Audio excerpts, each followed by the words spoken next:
This is a crazy day, crazy St. Patty's Day. It started out in the 30s today, and I'm just burning up now. Also, there's a guy driving around who has some kind of detonation device in his vehicle, so you may hear that from time to time. Although I don't think that's because of today. He's a moron. He does that kind of thing all the time. Anyway, I've got another video here with the metal bat, although what I'm about to say could apply equally to a wooden bat. I'm finding out incrementally all kinds of little interesting things about how to hit in the old school way. We talk about this at smallballsuccess.com, and I've written a book called Landing Safeties about techniques of hitting in the dead ball era that I'm really building upon to the extent that I hope I can write another book called Landing More Safeties and get it out by the end of the summer that will exclusively talk about the metal bat. I didn't think that the hand spreading and the complete forward weight shift and the swinging down into the ball, I didn't think you could do that with a metal bat, because the handle, although it's only maybe a quarter or at most a half an inch thinner than a wooden bat's handle, it makes you wrap your hand around or it invites you to wrap your hand around the handle so tightly that if you do that forward shift and then start in like this on your front foot, everything here kind of gets jammed. You can get a sore, at least I find that you can get a sore elbow that way perhaps, or you can sprain your wrist a little bit, something in here. That's not good. I don't want you doing that. So I thought, this is, sorry, but anyone who wants to try this is just going to have to go wood. I don't think that that's true though, and in some earlier videos I had all kinds of crazy ideas about getting down on the knob. I don't think you have to do that either. There he goes. Just remember to hold the bat with these bottom fingers and certainly don't wrap the thumb around the handle, and keep the other two fingers off the handle to the extent that you can. You know, a lot of guys, even back when I was a kid in the 60s, this is how they held the bat. You didn't see anyone back then with the thumbs wrapped around. You could usually see those index fingers off the handle. So just remember that. Don't get too tight a grip with the bottom hand, and I don't think you'll find yourself getting jammed and maybe possibly risking a sprain as you come up on the front foot. Now, this whole series that I'm doing with the metal bat has been kind of catalyzed by my discovery. I finally figured it out that when the old guys of the 1890s were standing like this with their forward foot pointed out toward the pitcher, I couldn't figure out, okay, where do they go from there? Are they going to have to close with that or something? They were just stepping right into the pitcher. So, I mean, duh. How simple is that? Your foot's all ready to go and you just slide it into the pitcher, and that creates your forward weight shift. One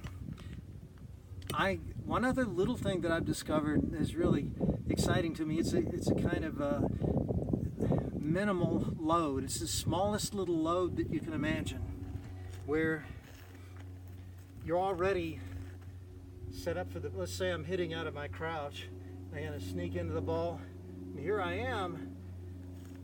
The forward foot is touching the ground, but very lightly. And I've got my hands out, all ready to slide forward. But right before the pitcher lets go of the ball, this is how I'm going to load up within my load. I've already done the creep forward, my hands are out, but right before he lets go of the ball, I'm going to I don't want to lift my foot up with my hands, just maybe very lightly get my toes just barely off the ground, but especially my hands. That's my load. I'm down here, and then I'm up here, and I'm ready to go right down into the ball. And let's see if I can actually try to, I know I can try to, but let's see if I can actually do some successful swings here with that technique.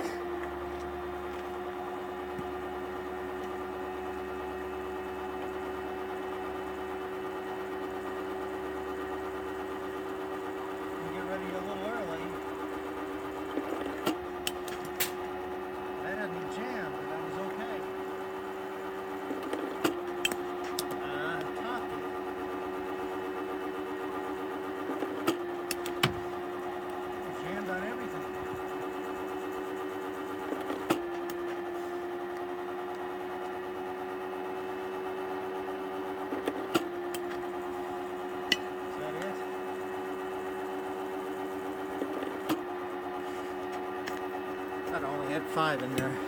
Well, my blessed little machine is pitching me both high and inside, and I don't like either one of those.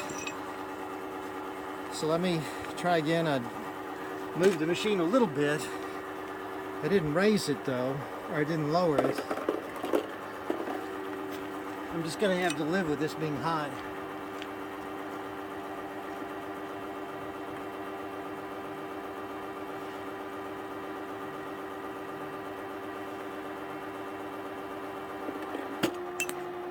That's fair. Whoa.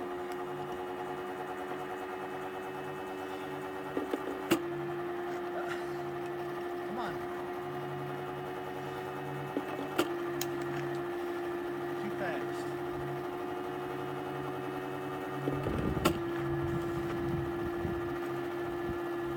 Is that it?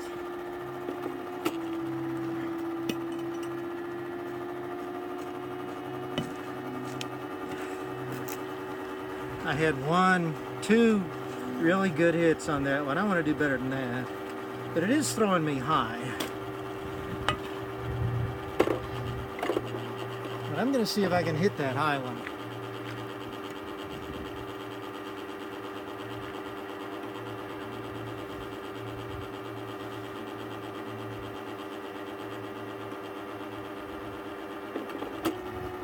Oh.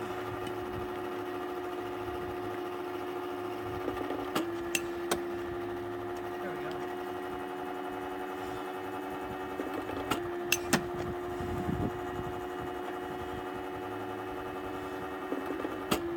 I got a piece.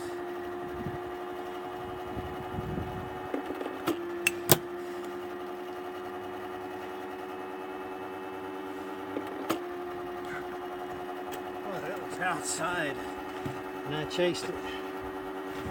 See if I can do. Let the first one go and try 3.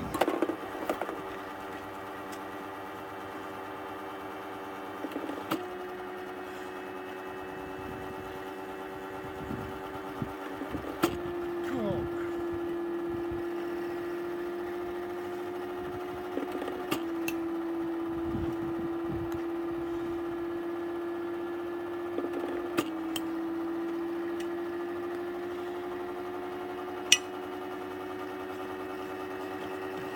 I tell you what.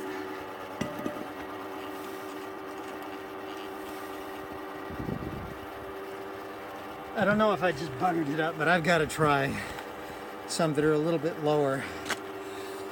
What have I got here?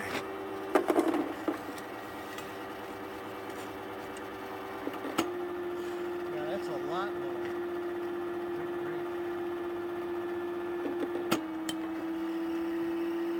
Got it.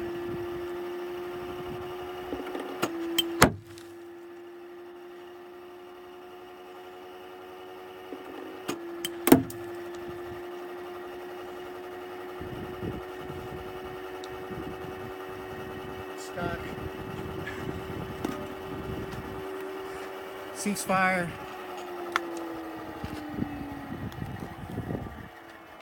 We got stuck there. That's okay. I got some good ones at the end. Put myself in a position when I wasn't getting good pitches.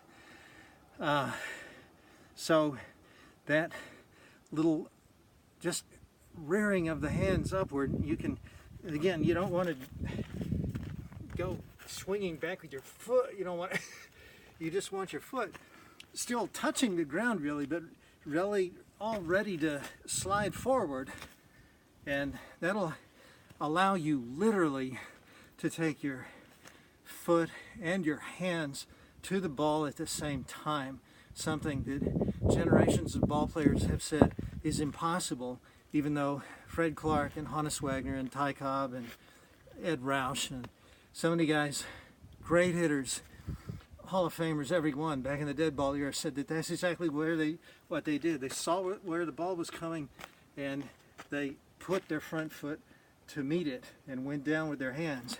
That's exactly, I mean, if they weren't doing something very similar to what I was just doing, then I have no idea what they could have been doing. And that works really well, and you can do it with a wooden bat. But good news is you can also do it with a metal bat. So give that a try.